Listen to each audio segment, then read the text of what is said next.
Welcome back, guys. I hope you're ready for the Battle of Vitoria. I'm ready. Let's just jump into it. Hit that like button, leave a comment, subscribe if you haven't already. Napoleonic Wars continue. Lego.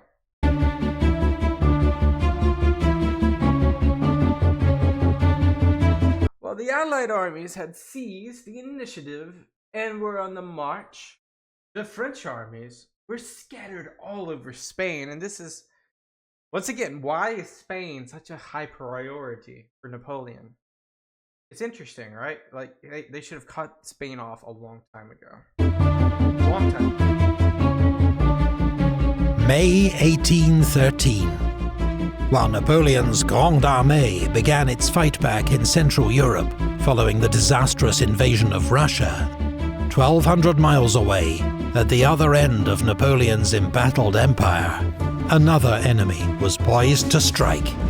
The previous year, Wellington's Anglo-Portuguese army had won a brilliant victory at Salamanca, but been held at Burgos and forced into a long, demoralizing retreat back to the Portuguese frontier. But right, it's kind of been like a cat and mouse game, but look, the Portuguese/British army, or their army, they've made a lot of ground, especially on the southern side of Spain. They've made up a lot of ground and territory that was lost. But after a winter of rest, reinforcement and training, Wellington's army was stronger than ever. 100,000 men, many of them battle-hardened veterans. And for the first time, he had sufficient cavalry and artillery, while transport and medical services had also been improved. Morale was sky high. Their chief, known to the troops as Old Nosy, was cheered wherever he went. Is Old Nosy Wellington? "I never saw the British army so healthy or so strong," Wellington informed London. In contrast, the French position in Spain was weaker than ever. Napoleon severely underestimated the threat posed by Wellington, and had just withdrawn 20,000 French troops for his own use in Germany. Yep. As commander-in-chief, King Joseph knew his forces were overstretched. Napoleon allowed him to give up Madrid and move his capital to the more easily defended Valladolid. But withdrawing further, to a strong position like the Ebro River, was out of the question. That would send the wrong message to neutral Austria and Napoleon's wavering German allies. So this is, okay, so this is before Austria joined the last coalition. And so, with serious concerns, Joseph and his chief of staff, Marshal Jourdan, awaited Wellington's offensive. In a few days, we shall take the field. The campaign bids fair to be most brilliant. I hope to see the Pyrenees in September.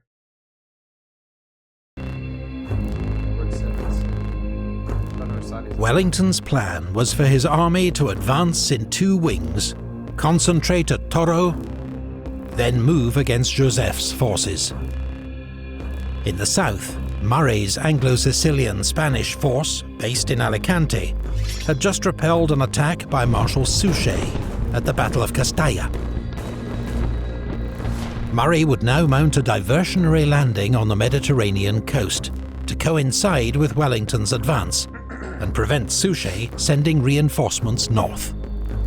Wellington had also counted on large-scale support from Spanish regular forces, of which he was, since November 1812, theoretically commander-in-chief. But the Spanish Cortes, based in Cadiz, was deeply divided, with many still highly suspicious of British motives.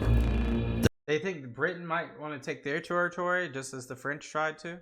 The result was that Wellington would only receive direct support from a few reliable Spanish divisions. Fortunately, he would receive considerable Spanish support from the guerrillas, now better armed, organized, and operating in greater numbers than ever before. A large area of Valencia had effectively been liberated by El Fraile, the Friar. Esposimina had captured major towns in Navarre and was currently keeping General Clausel's Army of the North busy. And these, of course, are the guerrilla leaders. While Juan Martín Díaz, aka El Empecinado, was tying down large numbers of French troops near Madrid. Farewell, Portugal. I shall never see you.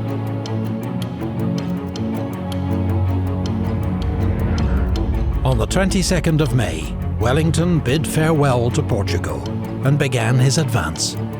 4 days later, he was in Salamanca, from where he joined the northern wing of his army under Sir Thomas Graham. Joseph and Jourdan expected Wellington's main thrust to come from Salamanca, so planned to defend the line of the Douro River. But Graham's rapid advance north of the river meant they'd already been outflanked, and they ordered a retreat. By a series of brilliant marches, Wellington continued threatening the French right flank. I mean, look at all that territory they've already lost. Like, Spain is gone. Forcing Joseph to keep falling back. Wellington's army was able to use small roads and mountain tracks north of the main highway, which the French had dismissed as impassable. But thanks to his Spanish allies, Wellington knew better. I mean, come on, France. I mean, especially when we look back to like the days where y'all trekked through the Alps. Passable. Come on, that's just bad history lessons. Backed by British sea power, he was also now able to switch his supply base from Lisbon to Santander, drastically reducing the length of his supply lines, another feat the French had written off as impossible. At the Ebro River, the French found themselves outflanked yet again, and fell back to Vitoria. Here we go. Here, Joseph decided that he must make his stand. The Zadorra River valley west of Vitoria seemed to offer a strong defensive position. Expecting an attack from the west, French forces were drawn up in 3 lines. General Gazon's army of the south formed the first line. Then General d'Erlon's army of the centre. Then General Rey's army of Portugal. Joseph hoped that he could at least buy time for the vast wagon convoy assembled east of the city to get away. It contained not only military supplies, but his government's treasury. And, as satirised by this contemporary British cartoon, the accumulated loot of 5 years' French occupation of Spain, including priceless works of art, jewels and antiques. He also expected General Clausel to arrive with 20,000 reinforcements any day. However, thanks to the guerrillas, Wellington was better informed of Clausel's whereabouts than Joseph himself. It's just not looking good for the French here, at all. Knowing that Clausel couldn't reach Joseph before the 22nd of June, he decided to attack on the 21st. The day before, French patrols reported enemy troop movement to the north, so Rey's troops were moved to cover any threat to the army's line of communications. Apart from 1 division, which left to escort part of the wagon convoy to France. An odd decision that deprived the army of 4,000 men on the eve of battle. Marshal Jourdan had been bedridden with fever that day. The next morning, he reconnoitred the army's position with King Joseph. They agreed that their position was overextended and should be shortened. But by the time their orders reached General Gazon, it was too late. He was already under attack. Yeah, this is just way too thin. Way too thin. What are they thinking?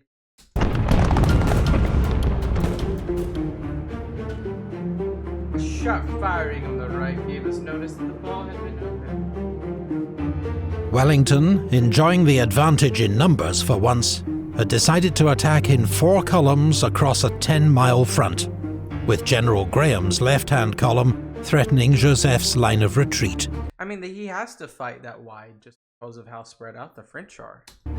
It was a bold plan, with the potential to trap and destroy Joseph's army, but required careful coordination and precise timing. Fortunately, the French had not thought it necessary to destroy any of the bridges over the Zadorra River, which was also fordable in several places. I mean, at the same time, they're gonna probably try to re-advance across this. So like, this isn't like one of those situations where you can just blame the French there. At 8 a.m., General Hill's column began its attack on the Allied right. Spanish and British troops advanced up the western heights of Puebla, driving off French skirmishers, and forcing General Gazan to send reinforcements to secure his left flank. Hill's troops then seized the village of Subiana, but French cannon fire and counterattacks prevented any further advance.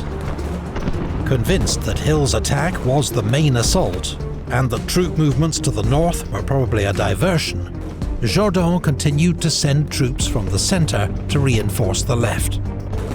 This was exactly what Wellington wanted, but at 11 a.m. he was waiting with growing impatience for his other columns to go into action. Lord Dalhousie's 7th Division, supposed to be leading the attack by the centre-left column, had got held up in the mountains, while further east, Graham's flanking move had got off to a cautious start. But seeing the size of the approaching force, General Ray decided to pull back his troops across the Zadorra River. This encouraged Graham to get things moving. Colonel Longa's Spanish division advanced on Durana, held by Spanish troops loyal to King Joseph, and a bitter Don't hear a lot about that yet. A struggle for the village ensued. British and Portuguese infantry advanced against Gamara Mayor. They were soon engaged in bloody street fighting with the French. This scene shows an attack by the 4th King's Own Regiment of Foot and the 47th Lancashire Regiment. Though they succeeded in driving the French out of the village, they could not cross its bridge over the Zadorra, which was expertly covered by French guns. Hi, Steve. Come on, ye rascals. Come on, ye fighting villains. Around noon, a Spanish peasant informed Wellington that the bridge at Tres Puentes was completely unguarded. He immediately ordered Kempt's elite light infantry brigade to dash across it and secure a bridgehead. But there was still little sign of Dalhousie's 7th Division. General Picton, the notoriously short-tempered commander of the fighting 3rd Division, ran out of patience. Fed up with waiting for Dalhousie, he ordered his men to advance. They charged across the Mendoza Bridge and a nearby ford, driving back light French defences. General Gazan, with his left flank pinned down at Subiana, was now about to be outflanked on his right, and had no option but to pull back his troops. Wellington's army was now crossing the Zadorra River in force. In every single spot on the river they're crossing too, so they're gonna have to pull back. I don't know where they're gonna pull back to. Romecha? Heavy fighting continued to rage on the heights of Puebla, but here the French also had to give ground to maintain the cohesion of their new line. Scottish Highlanders and Connaught Rangers, supported by riflemen and Portuguese troops, now stormed the village of Arigneth. It's so cool how you have these specific regional divisions, because they're specially tactic with each division, like Scottish Highlanders. You would imagine they would be on the Puebla Heights, but of course the Spanish division, who might have more familiarity with this terrain, might be there as well, because Scottish Highlanders, Spanish natives, kind of are synonymous in this terrain, I would say. Routing the defenders, who retreated southeast, and a gap began to emerge in the French centre between Gazan's army of the south and D'Erlon's army of the centre. The Allied advance continued, with heavy pressure on both French flanks. Wellington's army appeared to be building unstoppable momentum, with Graham's column poised to cut off Joseph's escape. Real artillery and musketry were heard in one continuous, uninterrupted volume of sound. The fire had already become exceedingly violent. Captain Hay. By 4 p.m, Wellington's army was formed up across the Zadorra, ready to strike a decisive blow. But his infantry came under heavy fire from 76 French guns, blasting great holes in their ranks. Allied guns were brought forward to provide support. The biggest artillery duel of the Peninsular War began. More than 70 guns on each side. Allied It's like two first-of-the-line ships fighting at each other. skirmishers, exploiting the gap in the French centre near Gomecha, were able to work their way behind the French guns and shoot down their crews. Gazan found himself threatened on both flanks. Back up. But instead of trying to close up with D'Erlon to his north, on his own initiative he ordered a retreat that left D'Erlon's own left flank completely exposed. Around the same time, Longa's Spanish troops finally captured Durana, and rumours swept the French army that their escape route had been cut. D'Erlon's army of the centre fought on bravely, withdrawing to another new defensive line just 1 mile west of Vitoria. French guns kept up a steady fire on the advancing Allied lines, but once more the position was outflanked. Around 5:30 p.m, King Joseph bowed to the inevitable. Really? And ordered a general retreat. I mean, it doesn't look like they're totally screwed yet. $5 million were abandoned by their French round. As the main road to France had now been cut by Longa's Spanish troops, the army would have to retreat east towards Pamplona, along a single narrow road with boggy fields on either side.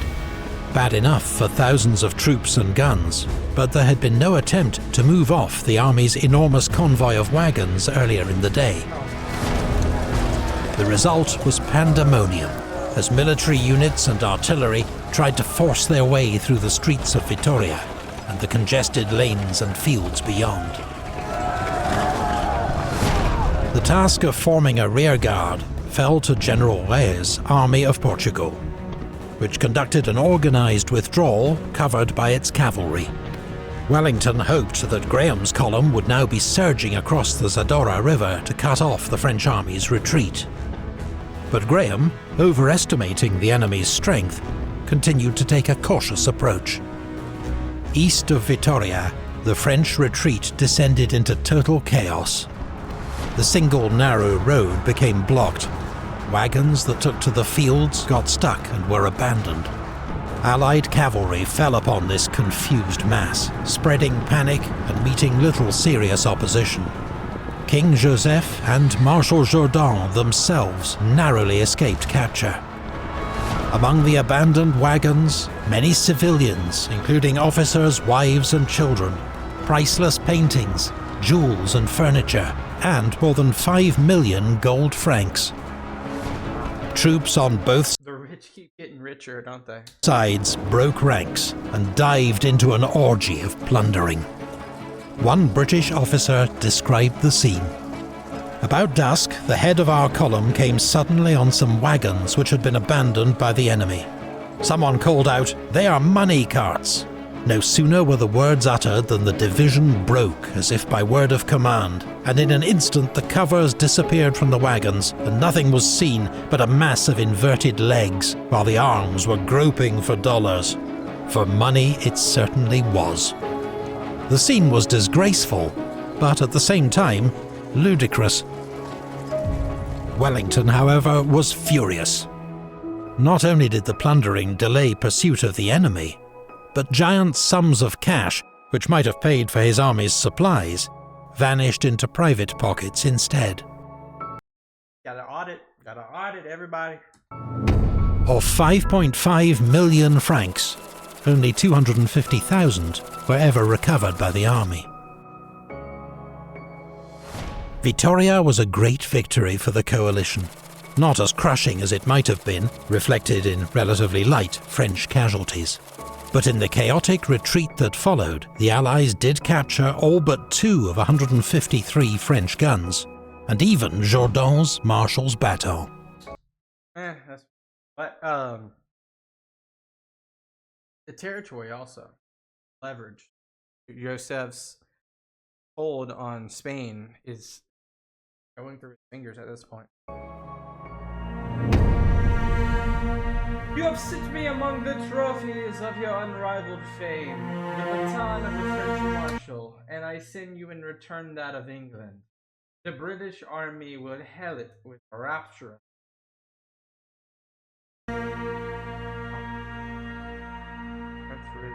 French military power in Iberia was broken.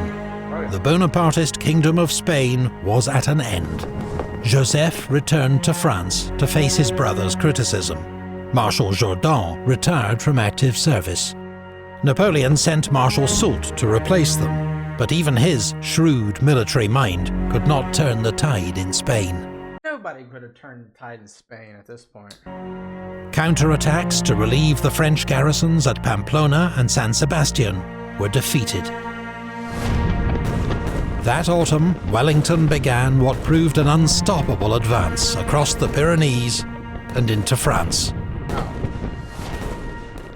In southern Spain, where Marshal Suchet remained undefeated, the disaster at Vitoria forced him also to withdraw towards the frontier, leaving behind just a few isolated garrisons. After a bitter 5-year struggle, the Allies had brought the Peninsular War, to the Spanish their War of Independence, to a victorious conclusion.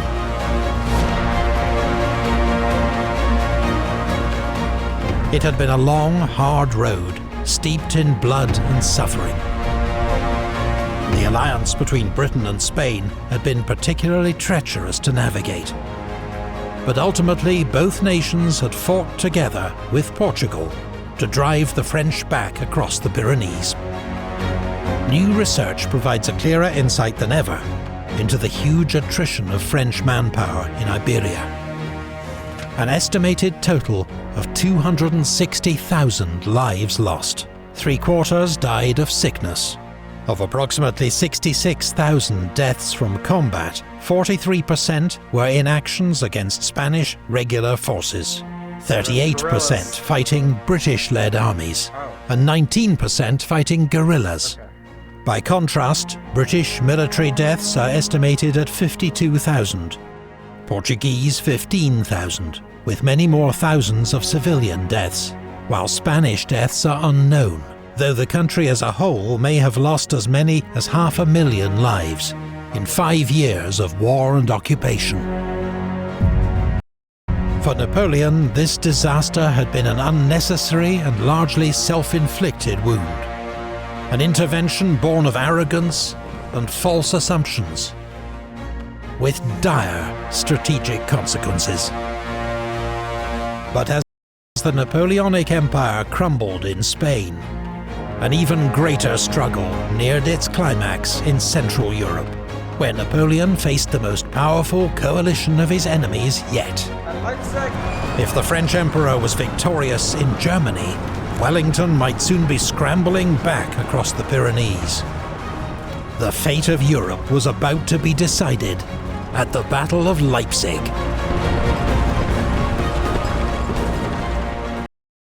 Oh boy, what do we have here? I've the writing's been on the wall for Spain for probably about a couple of years now, given that the locals just never bowed.